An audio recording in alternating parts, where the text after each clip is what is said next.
discussion is going to be on defining bullying and cyberbullying. So Laura, what exactly is bullying?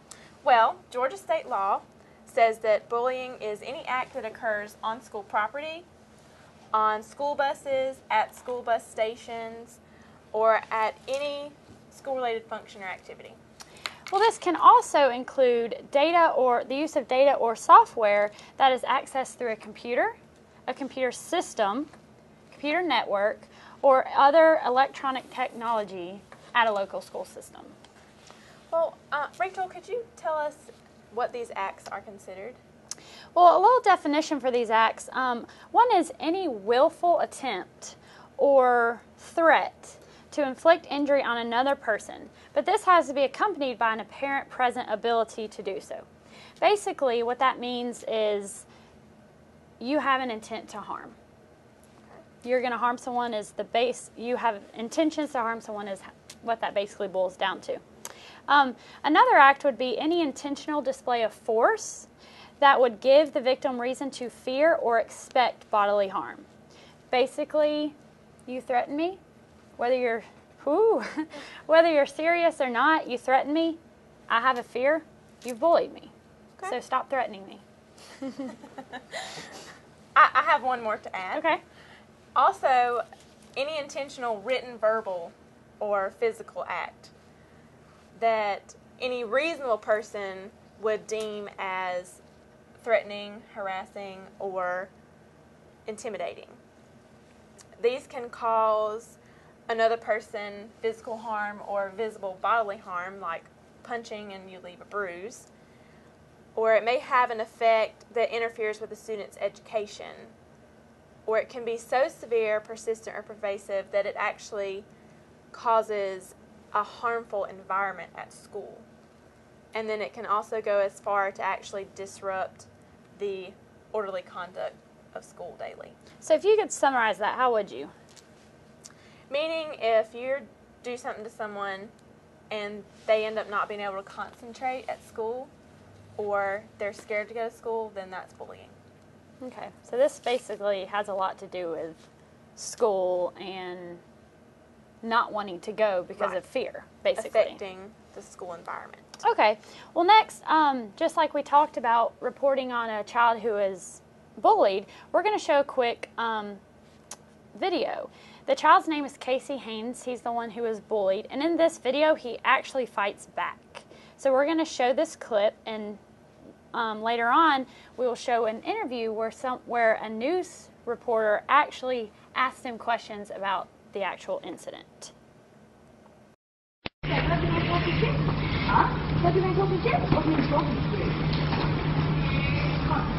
laughing at ya? Garbage, go. Well, this is getting sad, bro. Okay, just keep recording. Keep recording. Look at that. Who's that in the background?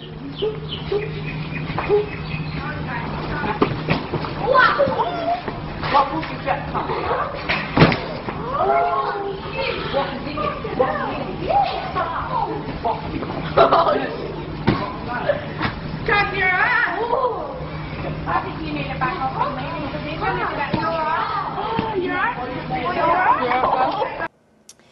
Okay, so now let's switch gears to cyberbullying. Okay, so a quick little definition of cyberbullying from stopbullying.gov is any kind of bullying that's carried out using electronic technology.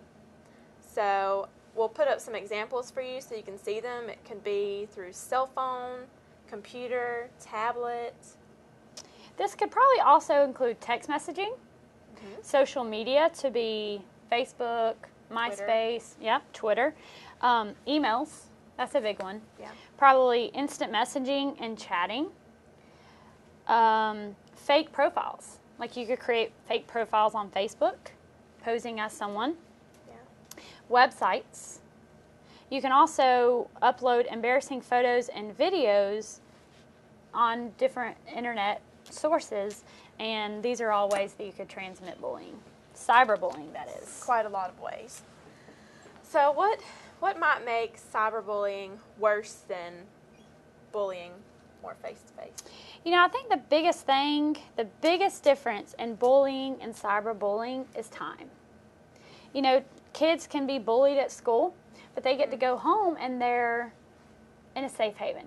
You know, they can get bullied at home by their siblings, but when they're in school, they're in a safe haven. Right. With cyberbullying, they can be targeted 24/7 through a text message, through the internet. You know, they're constantly they can constantly be targeted, and it's kind of, there's no safe haven, no way for them to get away from it. Right. So Christmas break really doesn't mean a break from cyberbullying. Right. Well, another thing with time is cyberbullying travels a lot faster than word of mouth, because I could send a mean text message bullying Rachel to 20 different people, and all I have to do is click send, and it's 20 different people right then. Don't do that. That would be I mean. wouldn't. Thank you, Laura. No problem. Well, what about statistics about bullying and cyberbullying? It's always good to know the numbers, right? So, bullyingstatistics.org reported in 2010 that 1 in 7 kids grades K through 12 either are a bully or have been bullied. That's almost 1 kid out of every 2 families. Right. That is a great amount of kids. It's quite a lot. It's also stated that over 50% of teens have been victims of cyberbullying only. That's a lot of victims for one type of bullying. ABC News reports that the U.S. Department of Education states that 160,000 kids stay home from school every day only because they're scared to be bullied. And I guarantee you that their parents do not realize that it's because of bullying. They probably think, sick. Right, they're sick, or maybe even the parents go to school or go to work and their children, they don't realize that their children aren't going to school. You know, they leave before their kids. Right. So if you're caught bullying, are you breaking the law? I think we should check that out. That's a really good question. There's 2 ways that we can look at this. You can look at federal law, and you can look at state law. So to answer that question in the first part, federally, no, you're not breaking the law, because bullying is mandated within the state. It's not mandated federally. Now, depending on the state you live in, you can be breaking the law. Montana is actually the only state without a law on bullying. It's very interesting. So, bullying law for most states has consequences of usually only school sanctions and not actual criminal sanctions. So, school sanctions would be just being penalized at school, detention, suspension, that kind of thing. Criminal sanctions refer to things prosecuted by your local government or your statewide, as far as like going to jail or So there's probation, a pretty big difference there. Right, there is.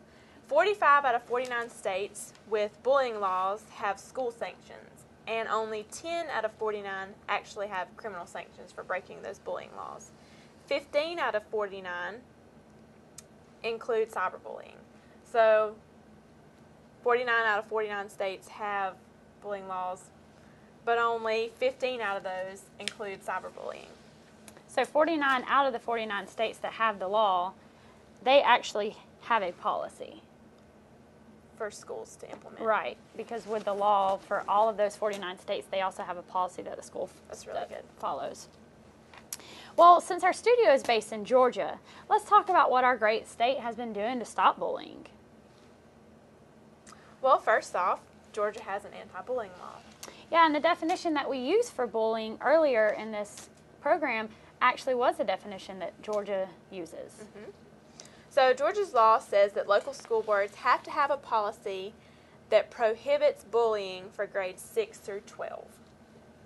And it says also that if a student violates that school's policy 3 times in 1 year, then they have to be sent to an alternative school. So each school can have their own policy, Right. but once that policy for bullying is violated 3 times, then the child is sent to alternative school. Right. So The that's government- what is meant, it stays throughout the state. Right. The government kind of leaves, as long as it prohibits bullying, it leaves it up to the school to make up their own policy. And the law also says if the school doesn't comply with this law, then they can't receive state funding. So it's a that's- pretty harsh yeah, that's a- punishment it's for a the big school deal. if they don't follow it. Especially in our economy today. Need that Well, money. Since we're in Muskogee County, let's look into Muskogee County's policy to just kind of get a better understanding of what policy looks like. Yeah. So, Muskogee County School District's code book states that bullying is an offense that is punishable by the school district. So, whenever bullying occurs, the school district has the right to punish it. So they're in compliance with the law, so that's good. They can keep their state Right. funding, I guess. Yes, that's important. So Muskogee County Code Book uses the Georgia law to define the bullying first off, and then it also says that the school administrators have to report any instances of bullying to the victims or the offender's parents. So if you bully someone, school administrators find out, they'll have to tell your parents. And if you're then- bullied. Or and if you are bullied, Right. they have to tell your parents that you're being bullied. Also, incidences must be documented and investigated. So if they document them, they have to check into it. Punishment could include school suspension, or they could refer the student to the student discipline tribunal, in which they'll kind of hear out the case, and then they'll decide what the punishment is. And then a student found guilty of bullying 3 times in one school year will be sent to an alternative school. Well, another great thing about Muskogee County School District is they actually offer a phone number that you can call to report bullying anonymously. You know, sometimes people don't report it because they're scared, because they're the one being bullied, or they don't report it because it's their friend and they don't want their friend to, it's their friend bullying. And so they don't want to rat out their friend, but it needs to be reported. So that is a great asset that Muskogee County has. And the phone number is actually on the, we're about to show you the phone number, and it is 706-748-2267. And that's a hotline where you can go and report any bullying anonymously. So all this law and policy, it sounds really good, right? Yeah, it's definitely a step in the right direction, but if students, parents, administrators, teachers, if they aren't documenting and reporting, then there's no evidence of a law being broken. So documentation and reporting it is extremely important. Right. So let's switch to some case law, and let's learn about what the case law is saying so that we can give a heads up to teachers and coaches, kind of let them know what's going on. So let's talk first about a few landmark cases, and then as we go, we'll start making lists about what you need to learn and what you need to take from that. So our first case is Kowalski versus Berkeley County Schools in West Virginia in 2011. Okay, so I'm going to give you a little background about this case. Kara Kowalski, she's a senior at Musselman High School. Well, she decides to go on MySpace and create a discussion page. Now, Fake profile. yes, Yeah. right, we Okay. discussed that Okay. already. So, you're going to love this, Laura. The name, Uh-huh. I'm pretty sure it's based off of a song. So like the TLC song. Yes, the TLC song. And this is how it goes. Sash, no herpes. We don't want no herpes. No. That's what it's called. It's a very clever name that Kara came up with, but I don't think she exactly thought about how it would affect who they're referring to as Sash. It's actually kind of sad. It's a little bit sick. Yes. So what happened was she created this group, Sash No Herpes. We don't want no herpes. No.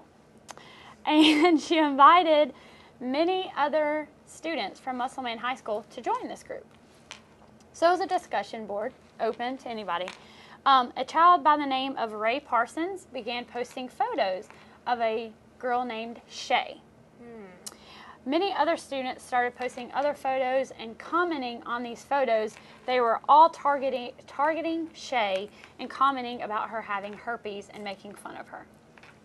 Well, Shay's parents got wind of this, and her dad ended up calling Ray, asking him to remove the pictures, who in turn Ray called Kara, the creator of the website, and she unsuccessfully tried deleting the Sure MySpace she page. did. You know, that's what reports say. So the next day, Shay's parents filed a complaint with the school. The school has a policy in place, you know. So the school began an investigation like they're supposed to. And they began interviewing students because that's part of the investigation. Well, here's the interesting part. Kara was the first to be interviewed. Of course, because she made. Yep. the She did profile page. claim that she made the website. But she also claimed that SASH stood for Students Against Sluts Herpes. Because that makes sense. That was her claim. But she also claimed that it was created in order to raise awareness about STDs because Musselman High School at the time, according to her, had a problem with STDs. And she did this to raise awareness. So that is her claim in the investigation. Well, the investigation continued and they checked out Ray Parsons. He was And the one who added the photos? Right. He actually admitted to adding the photos. And then he admitted that he made some comments on the website. But he had a different story of why the website was made. His story was that the website's name actually did stand for Students Against Shay's Herpes. It's a little different from Kara's story. Yep. And he also stated that it specifically targeted Shay and not STDs at Right. Musselman High School. So at the conclusion of the investigation, the school administrators decided that Kara had created a hate website, and they gave her 10 days of out-of-school suspension and then put her on social probation for 90 days. So social probation meant she was a cheerleader, so she wasn't allowed to cheer, and then she wasn't allowed to go to any kind of school functions like dances or homecoming dances or anything like that. And she also was crowned Miss Junior Queen her junior year. And then so she was going to be up for running the next year for Miss Senior Queen. And because she was put on social probation, it kind of wiped that off, so she couldn't even do that. Her dad did end up appealing, and her suspension was reduced to 5 days. Well, that has to be a pretty big punishment for a senior girl in high school, especially who was crowned Miss Junior Queen. Right. So I can see her not being happy with this. Well, Kara ended up filing suit, but she filed suit against a lot of people. She filed against the Berkeley County School Board, because that's where Musselman is located, the superintendent, the assistant superintendent, the principal of the school, the vice principal, and also the cheerleading coach, which I don't really understand why she would file suit against the cheerleading coach, because it wasn't the Really cheerleading coach's decision to No, kick her off. she It was didn't have a part of her choice. punishment with the principal. But I'm pretty sure she just was going to sue everybody. Cover it all. So, but what she actually claimed in court was that they violated her First Amendment rights, Okay. freedom of speech. Okay. They also violated her due process rights, and they caused her cruel and unusual punishment. Now, you would generally think cruel and unusual punishment is going to be physical, you know, but I guess to a high school girl, 5 days out of school suspension, Social probation. social maybe. probation is a big thing. Yeah. So, I mean, I can see why she would do this, but we'll see if she wins. She also stated with her freedom of speech rights that it was a private out-of-school speech, and that was not a school-related activity. Well, So that's kind of how she was trying to she's trying to use make a that. good argument. Well, the defendants, they actually filed for summary judgment, and it was granted to them. And the reason why is because Kara, every single year, when she attended school, the beginning of the year, they have a student handbook. And within the student handbook is the definition of bullying, what exactly bullying is. So the way she acted are defined in her student handbook. And it also states that the punishment for these acts. So every single year she signed pretty much a contract saying, I understand what bullying is, and I understand that if I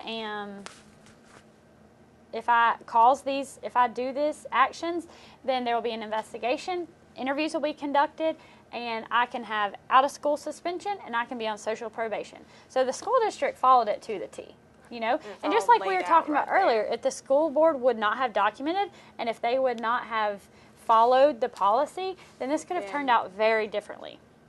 Yeah. Well, there's a landmark case entitled Tinker versus Des Moines Independent School District. And what happened in this case is some children wore black armbands in support against the Vietnam War. Mm-hmm. And some of the school administrators did not like this because they disagreed with that opinion, and therefore they suspended these kids. Well, Tinker took it to court, and they actually won because the court ruled that them wearing those armbands did not disrupt classwork. Right. They weren't causing any disruption. They were just wearing an armband. They also said that it did not create substantial disorder within the school. Fights didn't break out because of it. And also did not invade the rights of others.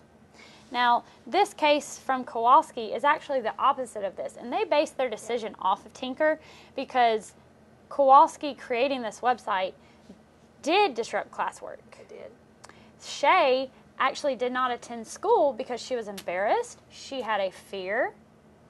All these kids were acting out against her like this. So it disrupted classwork. It also created substantial disorder within the school because that was the main topic. Everyone was in on it. And it also invaded the rights of others. It invaded the rights of Shay. So based off of that, the school district actually won summary judgment for this. Right. And simply, the only reason why they really won is because they followed their state law, had a school policy, they documented everything, and then they followed it. So if you're a school and you have that policy, be sure you follow it. That way, if anything like this ever comes up, you can get the summary judgment or you're not held liable for this is a like great that. lesson for teachers and just to document and report everything. Yes. And if you're a teacher at a school that doesn't have a policy, then you need to speak to your administration. Yeah, they definitely. need to develop something. So our next landmark case is Logan versus Sycamore School District. This is in Ohio in 2012. Well, Laura, if you notice, a lot of these cases are 2010, 2011, 2012. Bullying, and especially cyberbullying, is very new. And there are a lot of cases out there that are currently in the courts. You know, they're not resolved yet because they're so new. So a lot of this stuff is just coming out, and I think that you'll start to see it increasingly more because internet and text message. I mean, children 7 years old have cell phones now. We never had a cell phone growing up, you know. I mean, it's just technology is taking over the world. Well, in this Logan versus Sycamore School District case, Jessica Logan, she was in high school, and she actually sent a racy photo to her boyfriend through a text. Well, sometime later, her and her boyfriend broke up, and he actually dispersed this picture to people at the school. Click of a button. Well, after this, she was referred to as the girl who sent the picture. But worse, at school, she was referred to as the whore. Well, this is a high school girl. They deal with a lot anyway, you know. So this had to be very difficult for her, and she began skipping classes. She began so of course this affected her schoolwork, you know, affected her in general. Well, the school knew about the harassment, and the school did not do anything to stop it. They didn't do anything to help her. They didn't do anything to the students harassing her. And all they actually did was send letters to her parents letting them know that she was skipping classes. They did nothing more. Well, tragically enough, Jessica Logan ended up hanging herself. So this actually, her parents took it to the U.S. District Court to pretty much see if they had enough evidence to take it to trial court. And the U.S. District Court said they did have enough evidence for that. They Jessica's parents were claiming that the school didn't do enough to protect her from the harassing. And, I mean, the school knew about it, and the only thing they wanted to do was say, hey, she's not coming to class. Not, hey, we know what's going on, your daughter's being bullied. Right. And it ended up settling out of court for $154,000 after legal fees were paid. But this is another example. Had the school, they may have had a policy and not followed it. But had they followed that policy, they potentially could have saved the her girl's life, life, yep. and then not been in this kind of a mess. Yep. Well, a great thing from this, though, is it's called the Jessica Logan Act. It's been enacted in Ohio, and they actually signed it in January, and it actually has to be implemented at the beginning of this month in November. But what this is it more or less changes the language of their bullying law to include cyberbullying. So they have to change the language to include cell phone, home computer, or other electronic device. And when a child is bullied this way, even if it is out of school, so even if it is from home, they can be punished. And that's what the Jessica Logan Act does. It adds the cyberbullying part of it, and it also adds if this happens outside of school, they can be bullied. And it raises awareness that it's saying just because you bully outside of school, you're cyberbully outside of school, it all translates and affects in school. Yep. So that's why they can do this. Right. Another case we're going to look at, Brooks versus Facebook and anonymous users. This is actually from the United Kingdom this year, but since Facebook is originated from the United States, it actually has precedence here. And I think this is one of the first cases against Facebook, but it's something I think we may start seeing a little more. Nicola Brooks, who's the plaintiff in this case, posted on Facebook in support of a former X Factor contestant, Frankie Concoza. Anonymous users who aren't identified yet created a fake Facebook profile. Just as we talked about earlier. And they posed her as a pedophile and a drug user. And the way they posed her as a pedophile is they started contacting young girls through this fake profile page, which made her essentially look like a pedophile. Well, Nicola went to her local Law enforcement. And they couldn't do anything about it because it's through Facebook and they're anonymous, you know. They wouldn't do anything for her. So she actually took legal action and got backing for a high court order against Facebook. This was given in May, and it will soon be served in the United States since that's where Facebook is based out of. But this high court order is requiring Facebook to give the names, the IP addresses, and the email addresses of the 4 anonymous users who are targeting Nicola. Once these names are given to Nicola, she plans to do a private prosecution of each of these people. So the main thing is Facebook wasn't bullying. But Facebook was the avenue that these people used to bully. So Facebook now has to give up the people who did it. And once she has these names, she's going to prosecute these people for the bullying. And the big thing to take from this case is if it has succeeded as far as Facebook's going to have to give up those names, that privacy of those people. Right. So the big thing is, if you bully on a social media network, don't expect them to keep your privacy. Because if it gets brought against them, obviously they're going to have to give it up. So let's switch gears from our courts, and we're going to go back to Casey Hines, which is the short clip that we showed you earlier on showing you what bullying is like. And we're going to look into an interview that was conducted by ACA, which is a news show out of Australia. And they asked Casey some questions about what had happened to him. And the first one they explored was, how long had this bullying been going on for Casey? In primary school, year 2 all the way up to year 6. And once I hit high school, one person started it. I had about 8 friends. My 8 friends ditched me that first year, and then the teasing started from there. Like calling me like fatty and all of that, and then slapping me across the back of their head, like tripping me, throwing water bombs at me.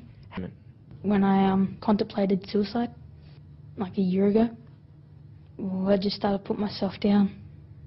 I put myself down to that level, and then all the crap just keeps on piling on. They put the duct tape over my eyes first and dropped me down and duct taped me to a pole. I thought the rest of them would be jumping in. That's why I picked him up and dropped him, because I was scared. I just wanted to defuse the situation.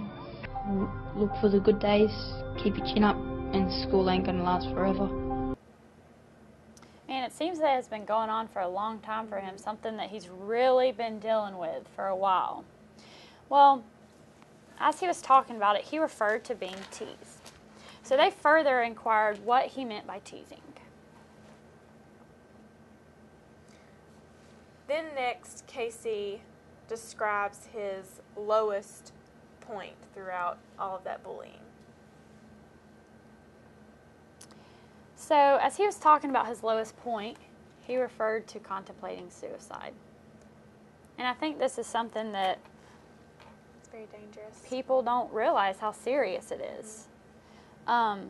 So he talks a little more about when he was contemplating suicide. Then Casey explains the worst thing that happened to him while he was being bullied.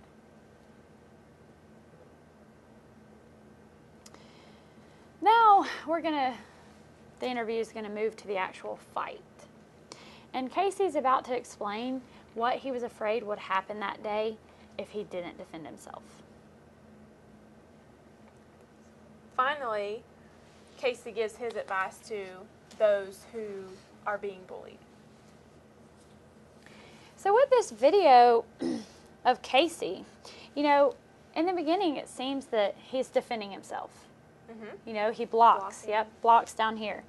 And it looks as though he just gets to a point where he just can't take it anymore. And, as he states in his interview, he was just afraid of what was going to happen, And it's almost like he kind of snaps and just takes matters into his own hands. But the interesting thing about the video is he doesn't continue fighting. Generally, when you see a fight, they just keep fighting until someone breaks it up. Casey just kind of takes care of him, and he just goes on with his business. So that's very interesting about this particular scenario. So now we're going to combine what we've learned from cases and what we've learned from state law, and we're going to talk about the implications for teachers and coaches as it involves bullying. So the first thing teachers and coaches should know is don't brush bullying off as kids will be kids. Yes, a lot of times kids will be kids, and in some instances it may be a one-time thing. But you as the teacher or you as the coach, you don't know if that's the only time a kid's ever been bullied. You don't know what's going on with that kid at home. So you shouldn't just assume that, kids are being kids, and that's just kind of what they do. And even if you think you know that kid, you really don't know. You don't. I mean, you may know them, but just because you know them doesn't mean that they're going to tell you everything. Right. Another huge implication to learn from all this is to document. You have to document everything. So if you see bullying going on, if you see Sally punch little Kara in the face, you write all that down. And then if you hear it, if you hear, this kid walk by and say, "You're such a fat, ugly cow," you write all that down. That's kind of harsh. It is harsh, and you write it down. And then if you find anything, pictures, messages, Anything. notes laying around that are bullying someone else, you need to keep all that and turn that stuff in. Another thing to kind of go along with the documentation is reporting it. make sure you report it to administration. You know, policies are in place for a reason. Right. So make sure you report it to administration, whether you saw something, heard it, just as you were stating, saw, heard, found, report it so it can be dealt with. And just like we saw in these court cases, documentation and reporting are two very, very, very important things. They are. And it can cause a court case to go one way or the other, if you document or if you don't, and report and not. And to go along with this reporting, if you feel like your administration is not taking care of it, follow up. Document that you reported it. Document that you followed up, and continue following up until some action is taken. Yep. Very, very, very important. Because if you document, you're covering your butt. Mm-hmm. So let's talk about, this can be good for teachers, coaches, counselors, and also parents and Right. kids as well. So let's talk about how to prevent bullying and cyberbullying. So the first thing, parents in schools should educate the kids about bullying. Mm-hmm. So what is it? Why is it unacceptable? Some effects that it may have if you do it. Also teach them how to stand up to a bully. What's the proper ways they should stand up and not let someone keep picking on them and making fun of them and that kind of thing. And also teach Counselors them, can have a huge role in they this. can. Teach them how to get help. Teach them who to talk to. Not to That be it's- afraid. Right. That you're not a tattletale Right. if you're going to someone and telling them about being bullied. Also, communicate with your kids. If you're a parent, always stay informed about how your kid's doing in school, if they like it, if they don't like it, why. Because if they don't like school, there's a reason why they don't like it, besides, I just don't want to go because I don't like working. Right. Which that's how So- some kids are. Some kids are It's like possible. that. And then listen to their answers. You want to really hear what your kid's saying. I think something else important, this is especially, well, this can be for parents, but I think it's especially for teachers, is be a role model. Sometimes kids don't have the best home life, and when they come to school, it's their safe haven. They look up to you and admire you, and they're going to want to be like you. So make sure that you treat others with kindness and respect. You know, Laura, we have a pretty good relationship. We do. And we joke around, but sometimes if a child is around, maybe we shouldn't be so sarcastic as we usually are, because they may not understand our sarcasm and they may not understand our humor, just because it's a different generation, you know. So just, if children are around, just watch what you say and how you treat people, because you may be completely joking and they take something serious. Yeah. An important thing for all of our listeners to know is that you can go to stopbullying.org to get some more information on prevention. So now let's continue with cyberbullying and how to prevent, as far as what parents and teachers and coaches can do to prevent cyberbullying, because teachers and coaches spend almost as much time with kids Oh, yeah. as their own parents do. Sometimes more. Because school takes up, that's 8 hours a day, 5 days a week, and then Right. coaches, they spend after school with them, that kind of thing. So a good thing to know is educate about cyberbullying, just like you do bullying, and then always know what your kids are doing online, and have some ground rules in for how they need to use that technology, as far as what sites they're permitted to go to and what sites they're not permitted to go to. And most schools do have these, but if your school doesn't, you need to look into doing a firewall so that the use of social media sites isn't taking place on school networking sites.